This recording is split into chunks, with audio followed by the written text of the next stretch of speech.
Good evening and welcome everyone. I'm Sheetal Rastogi. We are here for Cocktail Art Series by World Travel Magazine. Thanks for joining us today and I hope everyone is well and safe.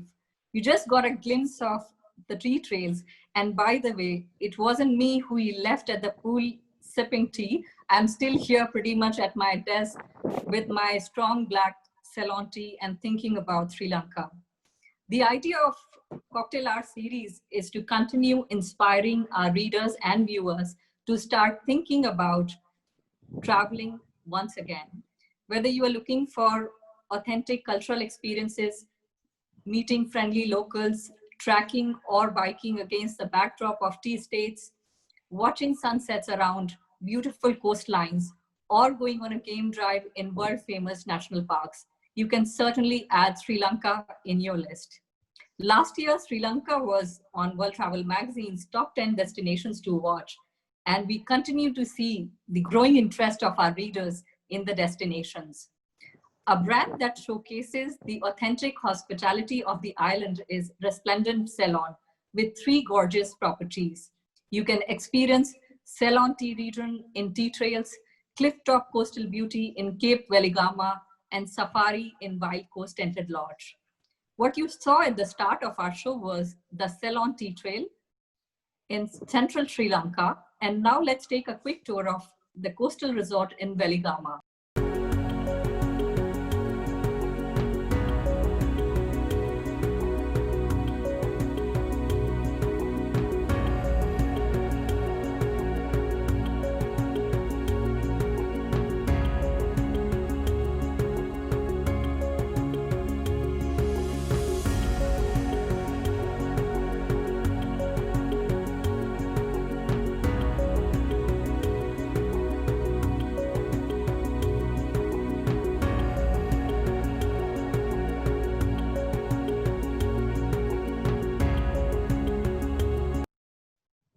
And that was Cape Veligama in southern coast of Sri Lanka.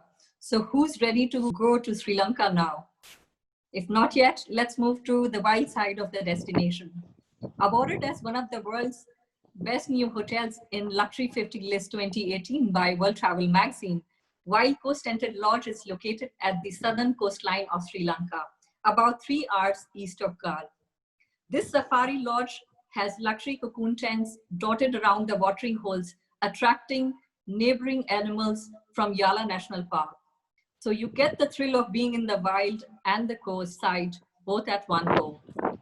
Here you enjoy Sri Lankan safari in the luxury with gourmet cuisine, leopards, air conditioning, and Wi-Fi for your social media. I have with me today Mahisha Ratnake, Chief Operating Officer, Resplendent Ceylon Dilmati's Relashatu collection of luxury resorts in Sri Lanka. Ayubovan, Mahisha. Hi, Bhuvan Sheetal. Good to be here. How are you today? Doing wonderful. Great to be in the jungle. Great to be saying hi to you from Sri Lanka. So I see that we have a clear sky today in Wild Coast. And as I understand that Yala National Park has the biggest concentration of leopards in the world, in That's addition right. to elephants, leopards, sloth bear, primates, and many other species. The lodge that you are in right now is not fenced off. You are so close to the national park that during the day, you visit the animals in Yala, and at the end of the day, at night, the animals come and visit you at probably right. in the watering holes in the lodge. So you can experience the safari from the comfort of your own bed in air conditioning. So how does it feel to have all these neighbors around you in Wild Coast? It's incredible because the way our resort is designed is that, as you said, it's not fenced off. There's no boundary walls. The layout is designed around nature, blending in with the environment. This specific area that we're in now is an elephant corridor. So it's not uncommon to see. We have some regular visitors who come and see us quite often. They all have affectionate names. They're quite harmless because they are very much wild animals, but as long as we leave them alone, they leave us alone as well. I think what's amazing with the wildlife that comes and visits our resort is, especially when you take children into consideration, the great experience that they have with our professional rangers who also take them around the resort and the neighboring jungle area, teaching the children about identifying pug marks, about biodiversity, about how everything connects, the ecological aspects of the resort and the national park. So it is very much a family destination, this property, but I think the children, given that they've been in lockdown, and I think it's quite poignant that I say that now, been locked down for the last 3-4 months without being able to go out, being able to see all these wild animals in such close proximity within the resorts. It's not uncommon for you to walk out of your tented cocoon tent and walk out and see a whole troop of monkeys on your doorstep. Yeah, no, that's amazing. And are there any precautions, or are there any guidelines for the guests who are staying with you that they need to follow while actually, at the lodge? Yes, we do provide guidelines to our guests, but for the most part, we've been operating for the last 3 years. No incidents as such, but of course, we encourage our guests to exercise common sense. When the sun goes down, we have an escort for all of our guests between the room, the dining pavilion, to the reception, or wherever it is that they would like to wander around in the evening, because there's some interesting sightings in the evenings as well. But yeah, in order to have that level of security, we always have somebody escorting our guests throughout the resort. I think that's the fun of being in the wild, actually. Exactly. I mean, I think if you're a city dweller, it can be difficult to wrap your head around it. But then after you arrive at Wild Coast, you understand that you are very much one with nature, and you are safe. The team is always on alert. Our perimeters are manned by our teams and sometimes our rangers as well. And it's even when there's an elephant sighting on the resort, all guests are informed. And there's plenty of safe spaces, including the dining pavilion that you see behind us, where you can sit and observe it. And as I said, even from the comfort of the deck of your room, or from even inside the tent, there's plenty to see. Wonderful. And in terms of to go for a safari, which I understand Yala National Park is just adjacent to the lodge. That's correct. How does a guest plan in terms of what are the timings, how much time in advance they need to do? So there's two game drives per day, which go to Block 1, which is the closest block of the Yala National Park to our property. Guests, of course, have the ability to work with one of our experienced designers and decide when it is that they want to do the wildlife safaris, or for that matter, there's quite a bit of cultural, there are a lot of cultural attractions in this area with historic value that someone may opt to see. And it's not just Block 1. And if you're an avid birder, for example, we have the Bundala National Park, which is about 30 minutes from where we are now. So there's a little bit of everything for somebody. If you've already done your leopard sightings on your first day, you can always switch it around the next day to do some birding at the Bundala National Park. Wonderful. And in terms of seasonality, when would you recommend a trip to a Wild Coast? Wild Coast is very much a year-round destination. However, October and November, there seems to be less sightings. So, and it's also a point where the park goes into somewhat of a slumber and a bit of a closure, because it also happens to coincide with the leopard mating season. So the national parks don't necessarily allow a lot of tourism during that time within the national park. Right. So year-round, with the exception of October, November, it's fantastic. Well, I would say just parts of October, but from November it reopens. Perfect. And Mahisha, I see the structure behind you of the pavilion. I see that when you are in wild and you're building such a beautiful lodge, it comes with great responsibility as well.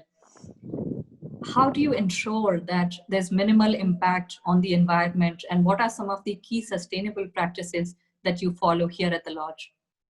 I think in terms of organizational ethos and the build ethos of this of the entire property, if we were to talk about the buildings that are behind me, the dining pavilions, they're designed, of course, from a design aesthetic, from a design perspective. They're meant to look like the boulders that are on the beach right behind us. The natural rock formations that are in Yala. So it naturally does seamlessly blend in with the environment. In terms of sustainability, the bamboo structure that you see behind us, the teak shingles that we used are reconstituted. They came from somewhere else. They were repurposed for this. So it's not like we cut down forests just to build this.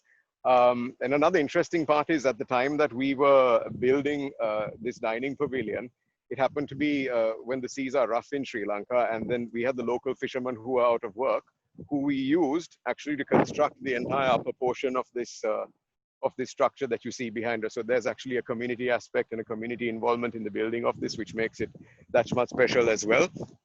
Yeah. Sustainability wise, we get our water from the sea. We have an RO plant, a desalination plant, which we use. All the water that we use on the resort comes from that. And then the byproduct, of course, being the wastewater is treated. We have a water treatment plant, and it is that water that goes to filling up the watering holes that we have on the resort, and all for the animals to, of course, have a dip and a sip. And of course, we use it to water our gardens and our plants as well.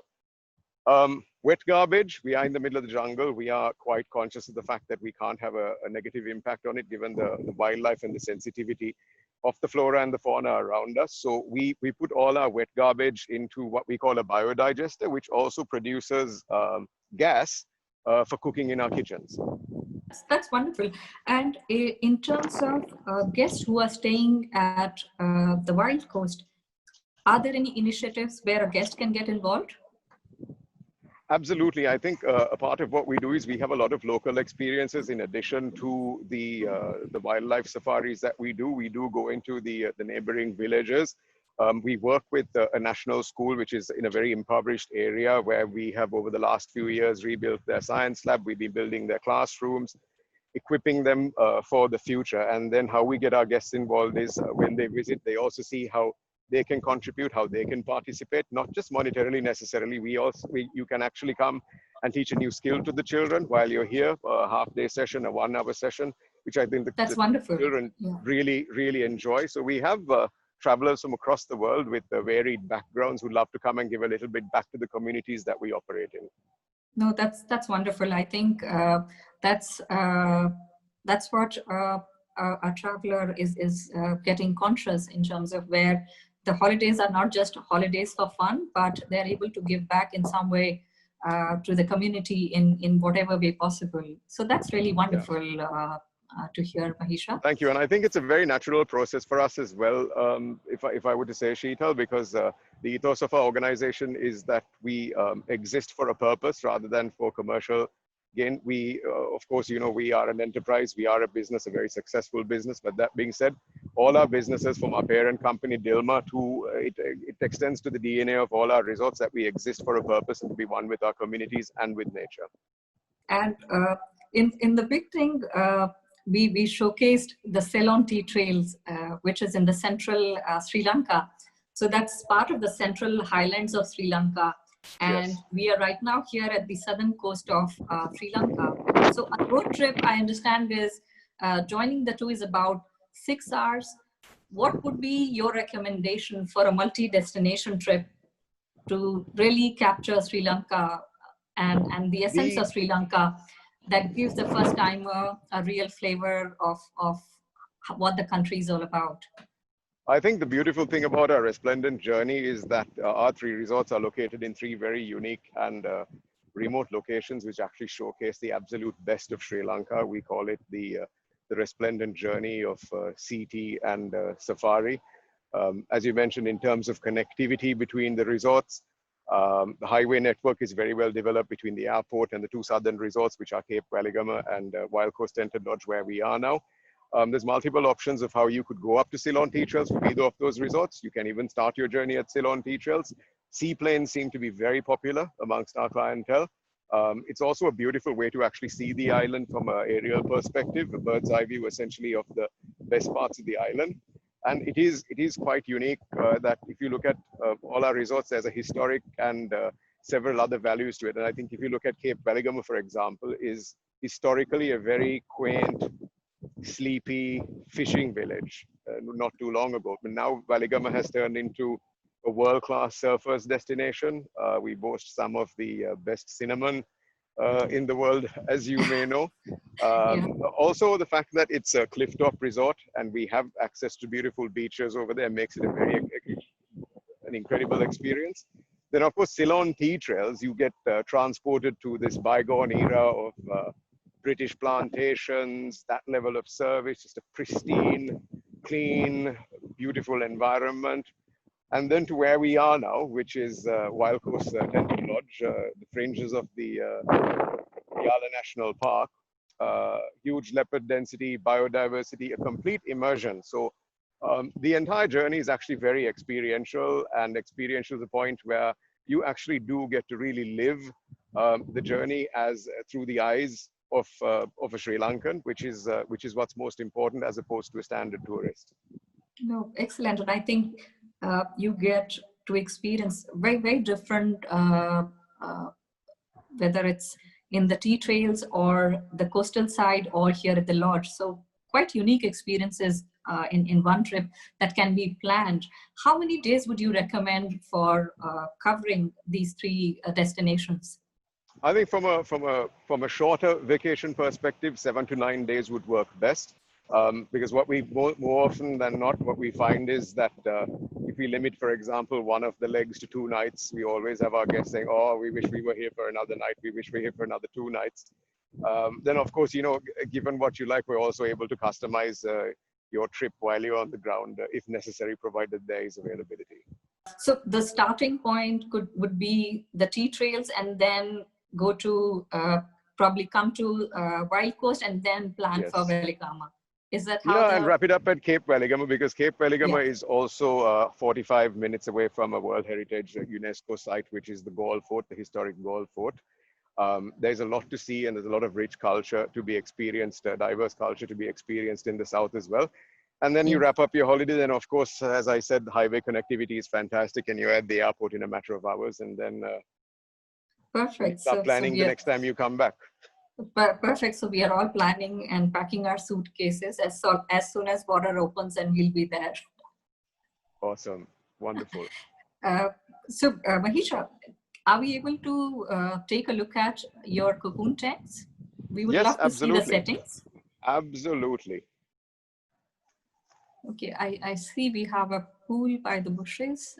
Is it one of the So tents? this is one of our secluded beach-facing pool cocoons. Of course, it features a private plunge pool, as you can see. The jungle gives you plenty of privacy, real mental escape. You really feel like you're detached from the rest of the world.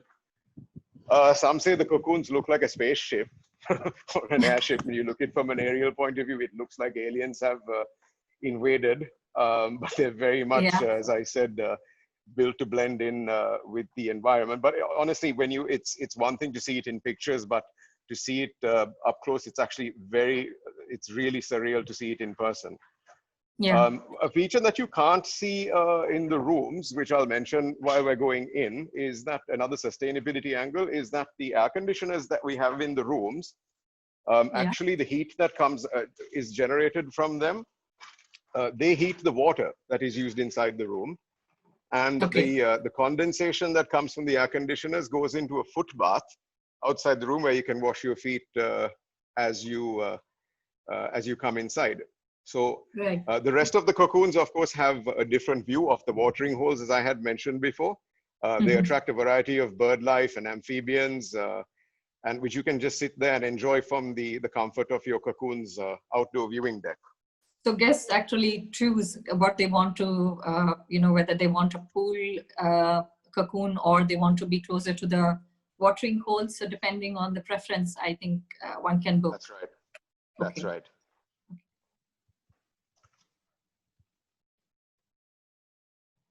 It's so quiet, really nice. Wow. So what are we seeing? This is the interior. Right. Gorgeous. So as you walk in, I think immediately you get transported to this pre-digital era that, brings on this, evokes, a bygone era of luxurious travel. There is this feeling that you're transported to the days of historic military campaigns almost, and expeditions. This mobile, elaborate, dismountable furniture, which are essentially made for travel. So you will see even things like the travel chest that we have is something that an old general would have carried along with him with his personal belongings almost. And you will love the freestanding handmade copper bathtubs and the sinks, which of course tie in directly with the aesthetic of the rooms. The good thing is in the days of COVID-19, it's comforting to know that viruses don't survive on copper, and a lot of the room inside these are copper finishes. So that should be comforting. That's very interesting. That's good to know. Beyond the finishes. Yeah, yeah. And I see that it gives a very colonial feel with dark leather and light canvas on the tops. Very much, yes. With the copper touches. It's very much a tent, but once you're inside, you really feel that you're surrounded by luxury. I can personally vouch for how complicated it is to build one of these tents. It's every single component that you see inside the room is handmade, assembled on site. The stitches that go into the canvas, the inner membrane of the cocoon, the outer membrane of the cocoon. It essentially is a stationary Rolls Royce, if you look at it in that point, given how much individual attention to detail is paid to each component. Yeah. And how many guests can stay here? Can a family stay here in this one cocoon?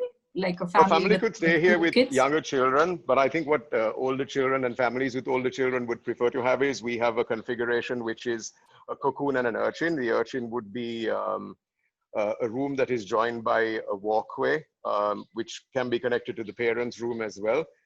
Okay. No, that's good to know, and I think the combination, and especially the destination, the lodge, it's perfect for a family getaway, that you get to do so many activities, and the stay itself is so authentic and one with nature, where you can I can already see that people enjoying at the patio, enjoying in the pool, then coming back after again safari. Are you visualizing your next holiday, Sheetal? Is that what you're doing now? I am, okay, really. I have Ceylonti in my hand, and your lodge, I think, couldn't get any better. But I think need to get transported pretty soon. So really hoping for borders to open. Absolutely. And Mahisha, tell me, we touched upon the safety and the cleanliness element, and especially with all these COVID issues. People are very skeptical about traveling, where they go, and how they book and where they book, and everyone has their preferred places and hotels. How do we reassure our travelers? I mean, from your brand perspective, how are you reassuring upcoming guests to feel comfortable about coming out in this COVID situation? We have developed a very comprehensive safe stay program. That's what we call it, the safe stay program, which extends to the well-being of our ambassadors from the time they're on resort to the time they come on resort, off to on resort. The same with our guests and the clientele, the movements where we monitor clusters of outbreaks across the island and different parts of the world as well. Of course, the most important thing is the cleanliness and the sanitation, the personal protective equipment and different touch points that we have. We are a proud member of Relay and Chateau, and we're very also proud that Relay and Chateau has listed our health and safety protocol as the best practice from amongst the group. Also, we've got numerous accolades in terms of the amount of attention to detail that we have put into for every single touch point imaginable on a resort. It may seem overwhelming for somebody who reads the document, but we've been practicing this for the last 2 to 3 months, so it's nothing new for us. It's been initiated group-wide, and our teams are absolutely very much on board. And I will guarantee you that from the minute you set foot out of the airplane and you get into one of our vehicles to be shuttled to one of our beautiful resorts, that you will start feeling safe immediately. No, that's very comforting to know, Mahisha. And Sheetal, if I can add as well, that given the remote nature of our resorts and social distancing requirements, all our rooms in all our properties are distanced from each other. They're not in large blocks. They're very well spaced from each other. The restaurants have a minimum of 2-meter space between the guests. Social distancing comes very naturally because by design, we've designed it to be to accommodate social distancing.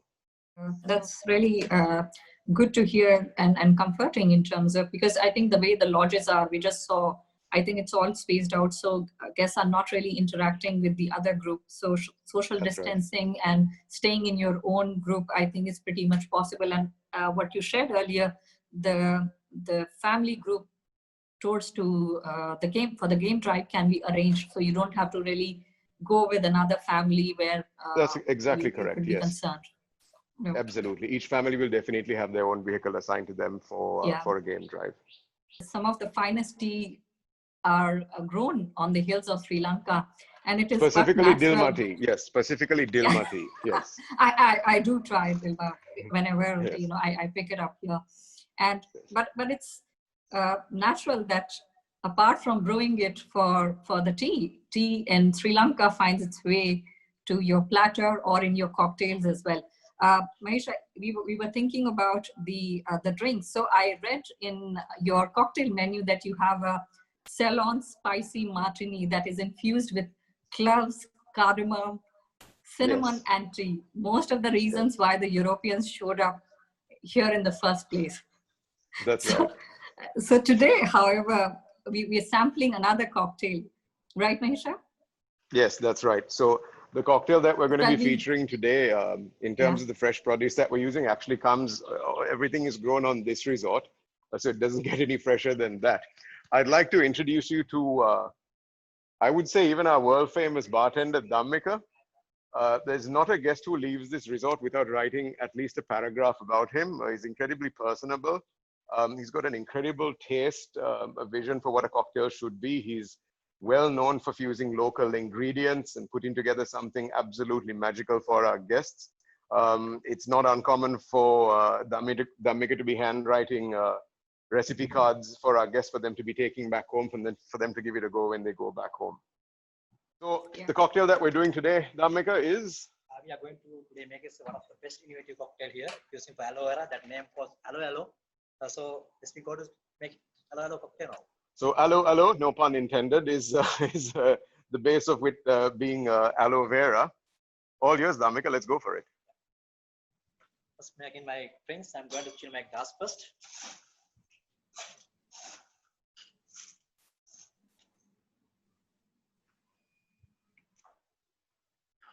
This is the chopped aloe vera. Some piece of chopped aloe vera. After that, I'm going to use fresh lime juice. So fresh lime juice. 15 ml. All right. Next one, we'll pick up from the avalanche, the passion fruit. Passion fruit. 30 ml passion fruit. My fourth ingredient, one of the best from Dilma, the peppermint tea. Dilma peppermint tea. Beautiful on its own. Incredible in a cocktail, I'm sure. Yeah. 45 ml something. All right. How much was that? 40 ml? 40 ml. 40 ml. All right. Yes, I'm going to add some sugar with 10 ml. Okay. So that's the crushed sugar cane that we get from the neighboring areas, which we make our own sugar syrup from. So it's not canned or bottled. First, I'm going to use my main ingredients, column with dried it. Beautiful. I'm going to add this one 50 ml.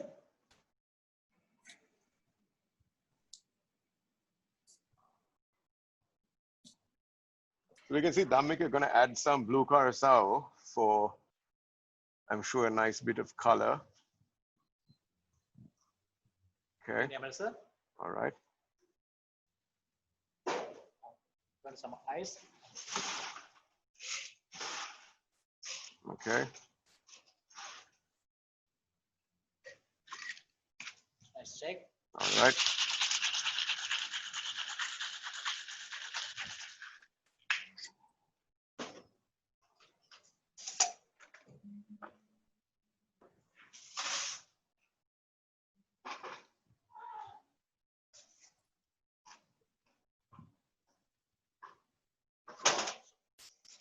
He says it's nice himself, so let's see now. Yeah. Look at that. You can see the texture of the aloe just oozing out. Yeah. Wow. Really beautiful. It actually matches with my dress. I got when I saw the. Thank you. That's amazing. Cheers. I've got my green drink as well. I've got my green drink. So cheers. Wonderful. Manisha. Have you? Cheers. Yes, yes, the proof is in the drinking, cheers. as they say. Cheers. Yes, see you soon in Sri Lanka. Oh my goodness, it is so good. I have to come and try Hello Hello next time. You must come. Yes, you must come try the aloe aloe. It's incredible. You can make me another few more to go also. Take away, please. Yeah, thank you. Good. That's incredible. Mahisha, it's been, I think, wonderful.